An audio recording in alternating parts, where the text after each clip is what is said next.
If it ends up becoming true, this will go down as one of the biggest FU business moves of all time.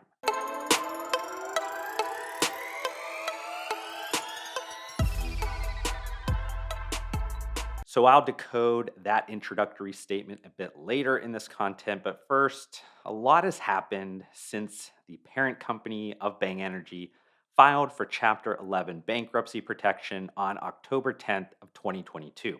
If you checked out my previous comprehensive Bang Energy bankruptcy explained content about 5 months ago, you've likely been wondering what's going on at the beverage empire that Jack Owoc built. Well, you clicked into the right place, but with so much going on, where do we start? And maybe a good place would be to update you on a timeline I mentioned in that initial content where I stated that Bang Energy won't be changing hands if Jack Owoc is able to find a way to refinance its almost $1 billion dollars in debt. If that doesn't happen in the next 3.5 months, Bang Energy will be put up for sale. Now, 3.5 months obviously has passed. So, why didn't the bankruptcy auction happen for Bang Energy?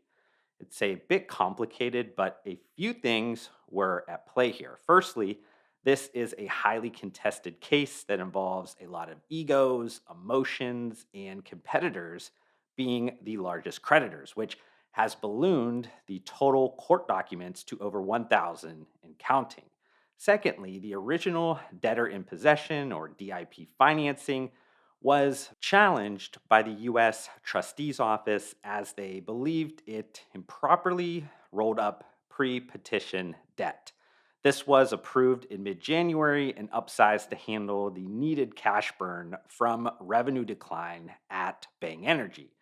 And then finally, the goal of any Chapter 11 bankruptcy is to maximize value of the asset by reorganizing the business in the most effective way possible. This in turn helps creditors get paid back as much as possible. Two major things were at play here. Bang Energy was initially in the midst of a major distribution change after leaving the PepsiCo system, and it took time for Huron Consulting Group to get fully up to speed on the billion-dollar vertically integrated asset heavy bankrupt company. Let's kind of unpack those two major things a bit more, though. Bang Energy announced the split from its distribution deal with PepsiCo in late June of 2022, but it takes way more time than the snap of a fingers when transitioning away from an exclusive national DSD distribution agreement with one entity into a decentralized distribution model that likely includes hundreds of DSD partners. That has tons of execution risk that most commonly would be seen in the operations department within inventory controls, not having the appropriate products stocked across the over 100,000 retail distribution points of Bang Energy can cause huge declines in sales revenue. It also doesn't help that Bang Energy was already losing market share within the increasingly competitive beverage category and re entering independent DSD trucks in a non exclusive manner. Adjacent to the DSD swap challenge causing revenue declines, Bang Energy also had to contend with the perception is reality problem that occurs when the market misinterprets Chapter 11 bankruptcy as the business is closing right then. While that might not completely spook large retail partners on its own, Bang Energy also had the issue, maybe you could say it was the straw that broke the camel's back, where they falsely advertised the health benefits of the ingredient supercreatine. That court decision forced them to remove all mention of supercreatine from packaging and advertising. So, combining those two things, large retail partners, knowing they had other attractive energy drink options to fill shelves, decided to start delisting Bang Energy. That's why you've seen Bang Energy decline revenue wise like 40-ish% year over year in the final quarter of 2022. This year, the outlook wasn't expected to get much better, as a 2023 Goldman Sachs Beverage Bites survey of about 30,000 C store retailers indicated that 64% planned on reducing or allocating no shelf space for Bang going forward. With the granddaddy of them all sales channel of energy drinks not supporting the brand, It shouldn't surprise anyone that we've most recently seen a 50% volume decline in Bang Energy for the 4 weeks ending February 25th of 2023.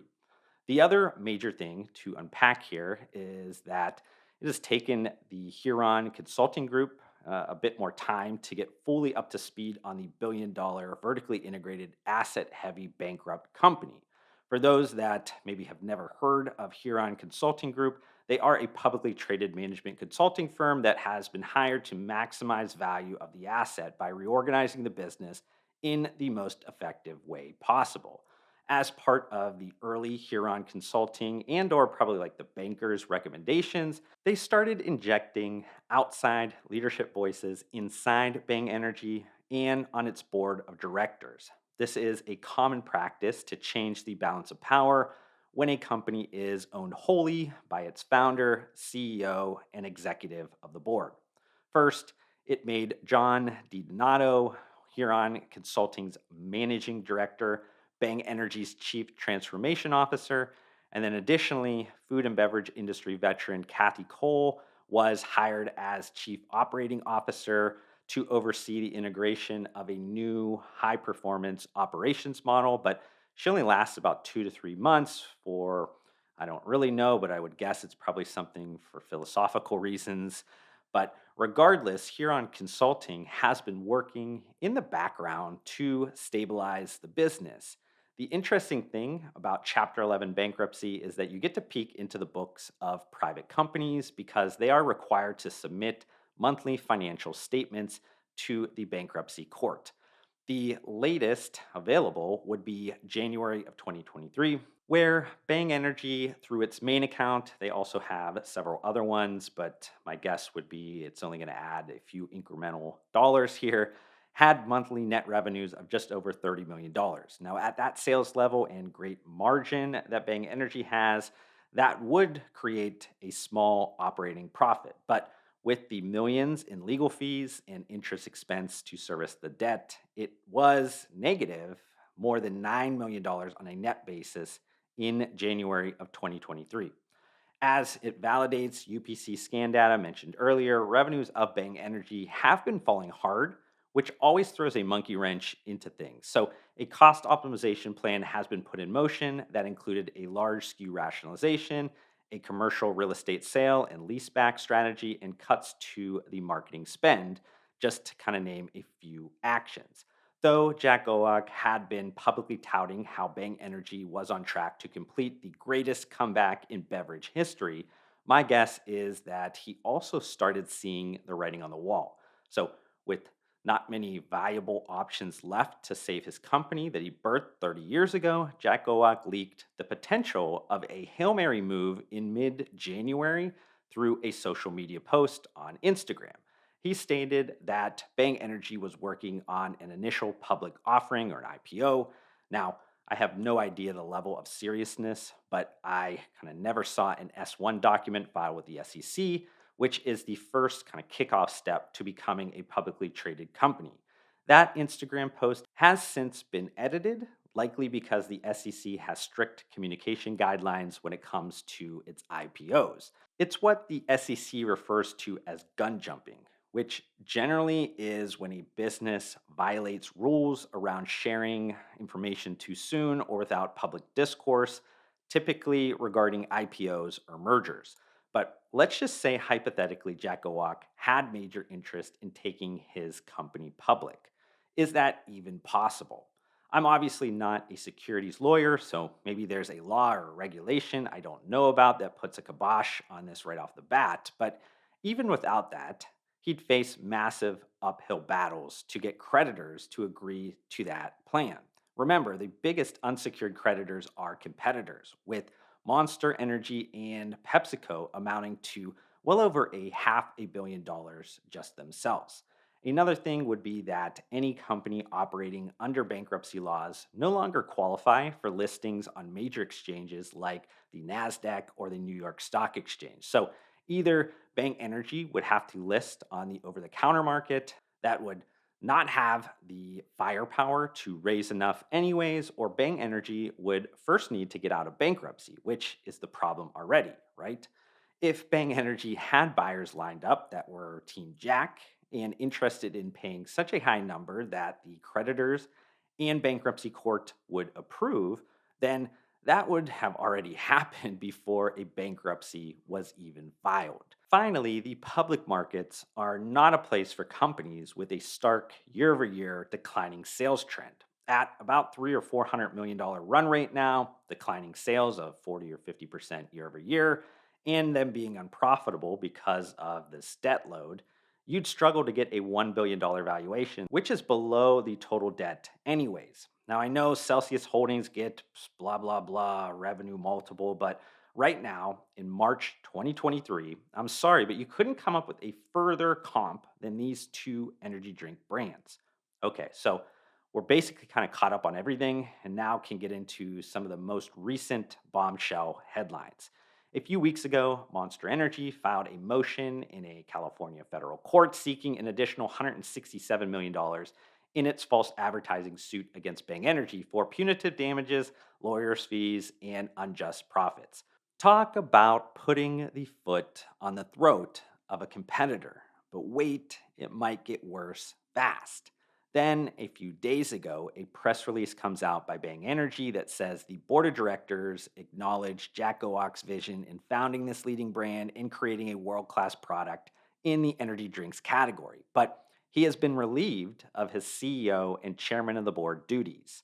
The new interim CEO would be John DiDonato, yep, the managing director from Huron Consulting. Now, you might be asking yourself, how does a founder that owns reportedly 100% of the company's shares get ousted?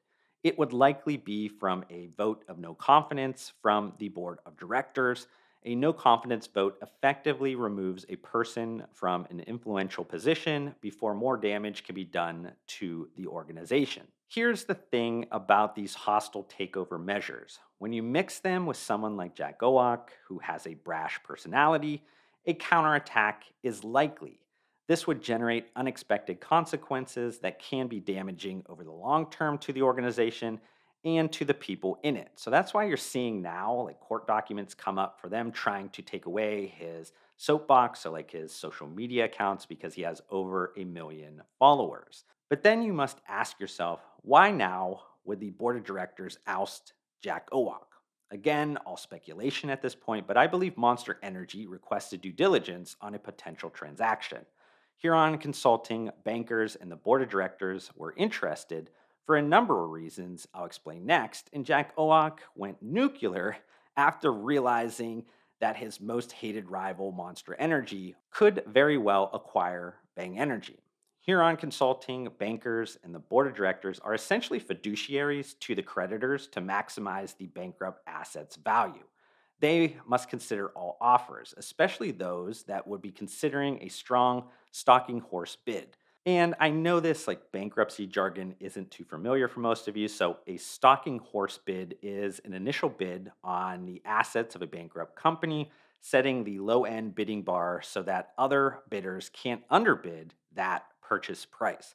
Another assumption would be that regardless of Jack Owoc being calm or pissed off or whatever, a spoken or maybe unspoken stipulation of the potential auction bids by anyone, especially Monster Energy, would be that Jack Owoc is gone.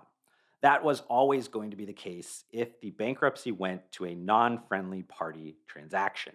Okay, so the last thing to consider here is why would Monster Energy want to purchase Bang Energy? There are a few things to probably think about here, starting with a few logic based ones.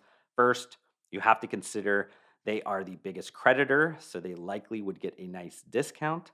Secondly, is that Monster Energy is in a strong balance sheet position and looking to gain overall market share through its recent external deals and internal business strategies. We can see that. Thirdly, most think about mergers and acquisitions transactions, at least in the CPG industry, as ones that are either conglomerate, concentric, or market or product extension ones, but you also have horizontal. And in this case, Monster Energy is trying to consolidate the performance energy drink subcategory and fend off upstart brands like Ghost, C4 Energy, Rise, Alani Nu, and Celsius, just to kind of name a few. Now, on to the emotional reason. Rodney Sachs hates Jack Owoc, and this mergers and acquisition move would be the ultimate fuck you move, especially if the goal would be to just sunset the brand after ripping all the brand equity away by using it as a low cost performance energy drink offering to prop up its Rain Total Body brand. If Rodney Sachs pulls off this move, I'd maybe like lovingly label him as one of the most dangerous businessmen in the CPG industry and someone you likely don't want to cross. I just want to kind of end on some quick final thoughts and maybe consider an alternate path for the bankruptcy auction that is scheduled for April 27th of 2023. I think the probabilities are low, but a buyer outside of Monster Energy could be either a private equity firm that is willing to play nice with Monster, that, or I've even heard something like Constellation Brands, which was rumored to be interested in a merger with Monster Energy in 2022. Finally, I want to echo something I said in that previous content. This shouldn't be a time you or your company privately or publicly applauds the fall of Jack Owoc. Like him or not, your negative words about him are more of an indication of your character than anything else. So leave that shit out of my comments because, homie, don't play that. But I hope you enjoyed this YouTube video. If you did, consider hitting the like button to support me. Also, help me get to my new short-term goal of 3,000 subscribers by hitting that subscribe button. I'd love to see you join me on this journey, but we need to fix the fact that basically 70% of you that are watching this YouTube video right now are not subscribed to my channel, and that makes me extremely sad. But I do want to thank you for tuning in, and I'll see you on the next one.